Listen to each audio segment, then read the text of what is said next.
Welcome again to Joe Stunner Boxing.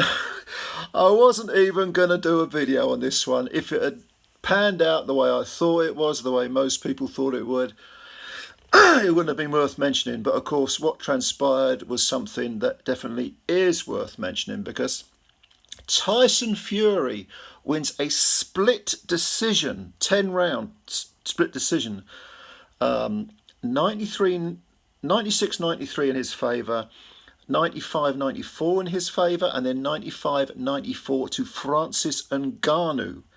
Tyson Fury defeats he is the heavyweight champion of the world, the man who claims to be the greatest heavyweight ever, etc., etc. He defeats a man who's never had a professional boxing contest before on a split decision, and during the fight itself was floored in the third round. Okay, where do we begin with this one? All right. First of all, the right man won. I had Fury 7 rounds to 3 ahead. A couple of those were close. You could have given them to Ngannou, but I'm just going by what I scored it as I was watching it live. I thought Fury won. In other words, I had it 96-93, which I think was the same as one of the judges. But what went wrong? I mean, how was a debutant allowed to floor and go the distance and take the heavyweight champion, the lineal, as they kept saying, which pissed me off more than I can tell you, because he isn't the lineal champion, that stupid tag on which they hang everything. He's nothing of the sort. He's the WBC heavyweight champion. The lineal thing is just a fabrication and complete bullshit, okay? So, why was he allowed... Why was Ngannou allowed to create that kind of stink with Fury? Well, first of all, Fury didn't look in particularly good shape. He was huffing and puffing over the last 2 or 3 rounds of the fight. There's only a 10-rounder. He had a lot of flab around the middle. He's a big man naturally, but he looked like he'd said he'd done a 12-week camp. Most of that must have been a fat camp. He must have been losing a lot of weight because, no.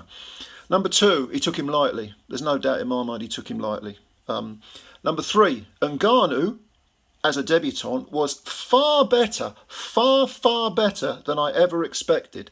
He looked like a fighter in a sense, he did a lot of things very novice-y, his stance, but he had a game. Number 4, he had a game plan. Fury didn't seem to have a set game plan. Ngannou did, and he had, Dewey Cooper in his corner.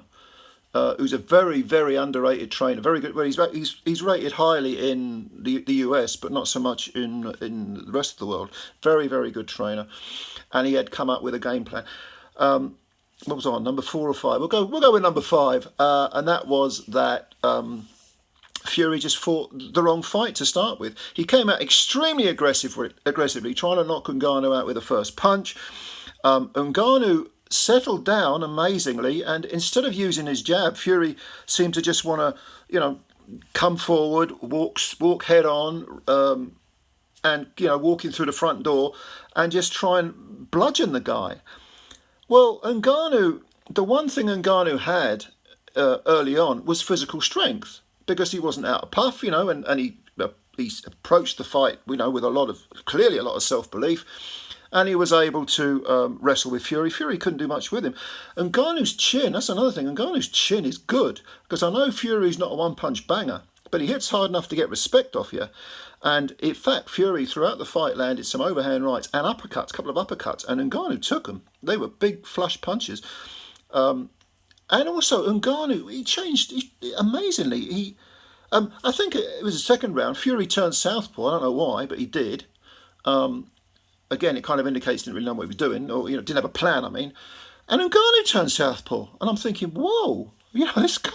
Now, if he's never boxed before, he's obviously never had a professional fight before, but he must have boxed before, because some of the things he was doing, maybe he's just an instinctive fighter who's able to learn very, very quickly, and did a 12-week camp, and Dewey Cooper was able to sort of instill some drills into him and so on. He did really, really well. And then in the third round, the world seemed the roof of the world seemed to cave in, because Fury, again, arrogantly walking forward right in front of him, trying to land winging, hooks basically, salvo punches. And Ngannou knelt down, fired a left hook, I guess, sort of a hook come uppercut, I think it was a hook, yeah. Landed on Fury's temple, over he goes, onto his side, and the place erupts, Riyadh. Incredible. Fury wasn't really that hurt, he got up, but Ngannou was going forward, trying to create some, trying to win the round. He most certainly did win the round 10-8 as far as I was concerned. In the fourth round, I thought Ngannou did pretty well in the fourth. Then Fury kind of went back to his boxing. Sugar Hill was not happy in the corner. Andy Lee was kind of echoing what Sugar Hill was saying. Get back to your boxing. What are you doing? You're getting too greedy. Don't try and knock him out, which Fury most certainly was doing, and was getting very arrogantly greedy by just standing in front of a fresh Ngannou. I mean, it's ridiculous. He meant to outbox the guy, soften him up, and then you can take a few chances, not the other way around.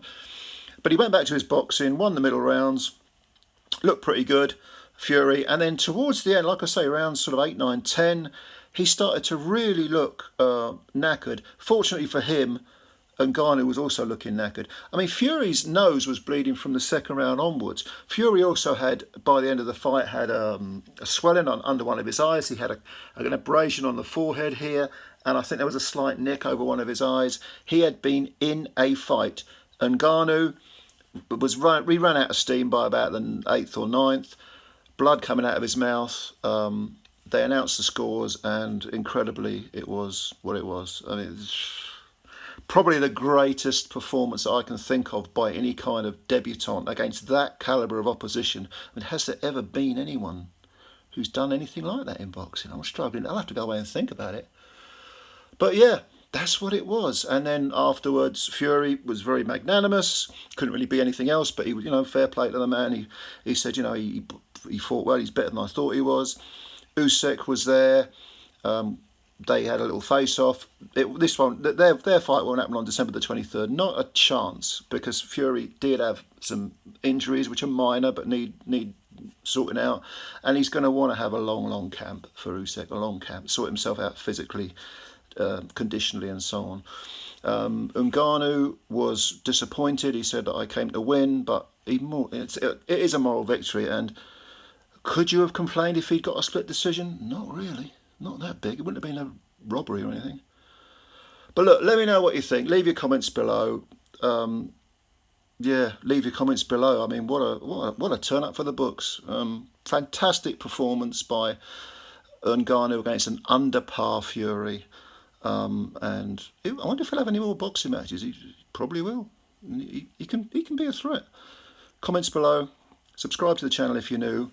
Hit the like button and spread the word about Joe Stunner Boxing. Thank you for your time as always, and bye for now.